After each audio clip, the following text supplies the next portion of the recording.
Now, Arik Air, which has only airlifted about 300 out of about 73,000 pilgrims registered with various state pilgrims welfare boards, about 62,000 have been airlifted as of the time of putting this report together, with about 10,000 still left on ground in Nigeria.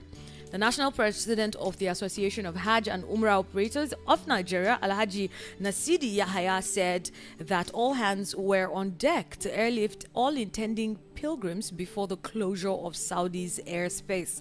He said, "We are still pushing. There is an agreement with Max Air to do the flight for them. Hopefully by tomorrow, we will start the flights with a bigger aircraft." We visited Max Air this evening and they said they have applied for slots to start immediately. Now, the General Authority of Civil Aviation in Saudi, the Nigerian Civil Aviation Authority, Hajj Commission, and ourselves are on top of the issue, and there is no cause for alarm. The Supreme Court of Saudi Arabia on Sunday announced that Monday, June 19th, which was yesterday, will mark the first day of Dhul Hijjah, after citing the new crescent of the kingdom. Now, Arafat Day falls on Tuesday, June the 27th, while Wednesday, June 28th, will be the first day of Eid al-Adha. Alda, yeah. Alda. That's the Saudi Arabia Apex Court said in the statement. Okay, now a lot of people are just seated there trying to go for Hajj, and there's a lot of this back and forth. I can imagine the discomfort that several Nigerians are having to go through simply because they want to go, for Hajj, and nobody should have to go through that. But I mean, since they have said they are on top of the situation, we hope they work and they work fast. Yeah, there is even an update concerning that Arik Air lifting. Yesterday, I think they've resumed lifting. I have an information here that says they have resumed the airlift of private pilgrims going for this year's Hajj, with a total number of 413 pilgrims airlifted from Murtala Muhammad International Airport, Lagos, to Medina in the Kingdom of Saudi Arabia. Okay. And they are expected to operate from Lagos, Abuja, Kano simultaneously to clear the backlog of pilgrims going to Jeddah and Medina for the 2023 pilgrimage. So let's hope and see if they would be able to do that. Clear But I'm sure, everything within. they are on it, and we've been getting updates from the National Hajj Commission. And hopefully, we're trying to see how we can even strike a balance, a deal with some individuals and also corporate organization, where we'll have a program that will be taking a look at some of the updates coming from Hajj, what is happening there, especially as it relates to people here in Nigeria. Voice of the People, we speak every language and we go different places. We try to make sure that we give you all the necessary information you need regarding some of these things. Okay. Business Around Town is what you are listening to on Voice of the People 96.1 FM. Absolutely, that is what you're listening to. We've given you some of the trending matters in the world of business, especially today. Let's go on with that. Now, I have this story talking about the consequences of the floating naira in Nigeria's economy. You want to take that? Yeah, let me take a look. Now that the naira has been floated by the central bank in response to the directive by President Bola Tinubu in his inaugural address, where he said there is going to be unification of forex. He said, "I said no," because several attempts have been made to float the exchange rate in response to the prodding by the International Monetary Fund and the appreciation of the sheer difficulties with demand management. But as the consequences begin to unfold, the authorities did not have the political will to persevere and stay the course. This is so because nobody wants to be accused of unleashing hardship on the citizens as inflationary pressure piles up, and therefore, like it or not, as the rates fall and the naira appears to be going into a free fall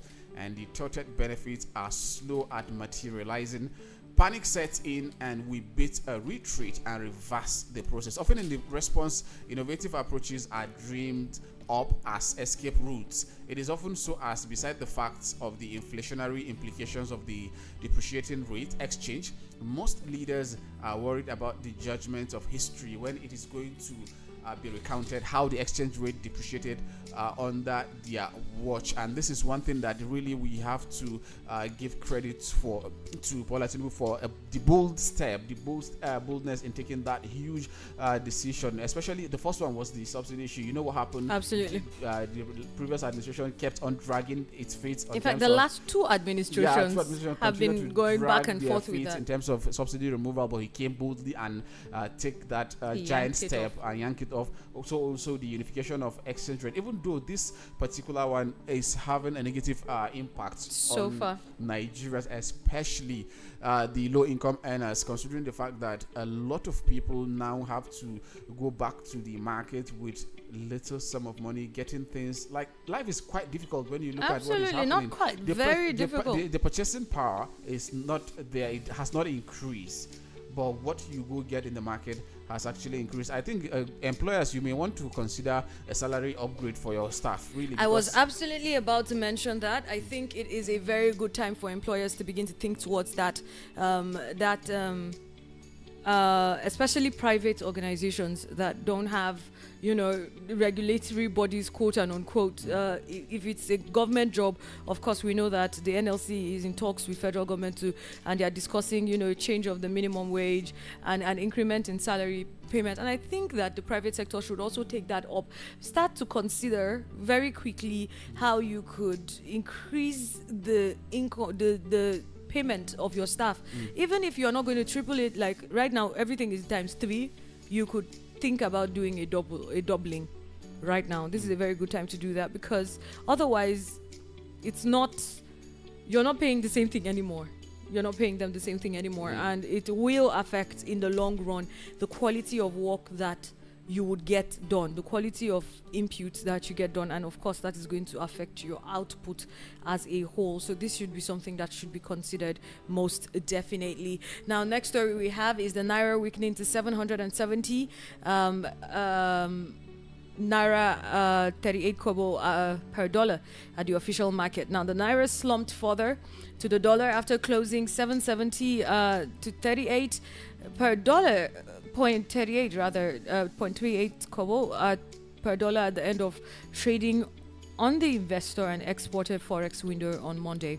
Now, according to figures obtained from FMDQ on Monday, the trading rates had closed at 686 Naira 96 kobo per dollar on Friday. Trading opened at 703.50 per dollar and hit a high of 799 before closing at 770.38 per dollar. The I&E Forex window recorded a total turnover of $78.03 million at the close of trading on Monday. The Central Bank of Nigeria last week directed deposit money banks to remove the rate cap on the Naira and the IE window to allow for a free float of the national currency against the dollar and the global and other global currencies. Now, the banking regulator explained its new forex operation in its report on understanding the operational changes to the foreign exchange market by collapsing all segments in the FX market to the I&E window. It said this meant all eligible FX transactions in the market would only be done via the I&E window, as all other windows ceased to exist. The I&E market functions by a willing buyer, willing seller system, where an entity would demand for FX6 out another entity with FX to sell at an agreed price through an authorized dealer. Now, this was the CBN stating. Now, on the concept of a willing buyer, willing seller model, it explained that the rates were mutually agreed by both parties. The CBN said PTA, BTA, and other invisible transactions would continue to be accessed through the banks at prevailing market rate. Okay, this is very, very sad. Yeah, it is indeed very sad, because if you look at the situation, a couple of days ago, we had a guest on this show who talked about some of the measures government need to take before the announcement of the unification of the exchange rate, because you don't just move figures, just like he highlighted the other day, that you don't just move figures. You have to set mechanism in place that you will be able to have some sort of balance in the willing buyer and willing seller model. Because if you allow it to just operate the way it is, especially considering the fact that you don't have influx of the hard currency, talking about the dollar, it's going to really affect the market negatively, and that is partly what we're seeing now. Yesterday, it even rose up to around 670 something, I mean 670 something before it closed at 702. Sorry, it rose to 799 before it, at some point before it closed at 702 naira 38 kobo. So it's really, really alarming. Although most economists will tell you that what happens on the short term might be kind of hyper, but going forward on the long run, everything would now stabilize. But the stability going forward is what we have to be very optimistic with in this country. Do we have enough avenue to attract the foreign investment, foreign direct investment, diaspora remitters? Do we have enough commodities, enough product to export that will sell in dollars so that will increase the number of, or the influx of dollar into our economy? That is one of the biggest things we should also look at. It's very key, because what is happening now is really quite alarming. If we don't have a balance, if we're unable to strike a balance in terms of the outflow and the inflow of dollar in our economy, is really going to affect us, because a few individuals who think or who know they have a way of bringing in this currency will hold on to the currency until when demand increases before they will bring it out and sell at a higher price. And partly, let's say that's what we saw yesterday, now 702 naira 38 kobo. It happened last week on Friday. It was around 688 naira or thereabouts. I mean, now we're on 770. 770, sorry. And 770 is far below what was even as at the time that, the administration came in. The parallel market was not up to 770. I think it was 730 something, 735, 737. So now it has even gone below that. 770 is a very serious low. At this rate, if we keep going like this, if nothing changes, we are looking at hitting 1,000 to $1 very soon, which is really gonna affect, especially the low income earners in the society. Absolutely. Because basically a lot of things we import, at times when there's this perception, when we have a conversation around dollar, people are like, what do I buy? Most of the things that are being imported are even luxury goods. Not everything is a necessity that is being imported. But the thing is that some of the materials you need to produce some of the local goods that we're even talking about, you have to import them. Absolutely. Manufacturers Association of Nigeria have to import, all the manufacturers need to import a lot of constituents that they produce, the final goods. I mean, this would be the reason why we keep hammering on we need to be a production country. We need to produce more than we consume. Right now we are a consuming nation. That's what we do. We are not producing anything. We're outsourcing everything, and we actually have the capacity to produce virtually everything that it is that we need. Because some of these people come here and then they export from here the raw materials. They go refine, and then they come and sell to us at a very, very high price. And we're not doing ourselves example is the fuel that we've been battling with now. Absolutely. Crude is taken from here, and then it's taken over there, and then they refine it, and then they sell it back to us. And we are still doing ourselves by ourselves. Pardon my use of the way I said it, because it's when you think about these things, you get frustrated, because we are our own problem. I mean, I'll just digress here for a second. Look at the things that Asari Dokubo went and sat down and was saying, talking about how the military is 99% responsible for the oil theft in the country. Well, how do you ascribe 99% of the blame to only one of the parties involved? And then the government will sit down and assign 99%, pardon my use of, this is me just saying now, they haven't. But they would always speculate that, it's oil bunkers. How much oil are they bunkering? We're talking about vessels leaving the country. Vessels. We don't even want to go there, because that one is going to be a topic on its own. Because the vessel is not as if it's just as small as a tanker. This is a huge thing that needs clearance. It passes a lot of security check. It has to come into the shores of Nigeria first.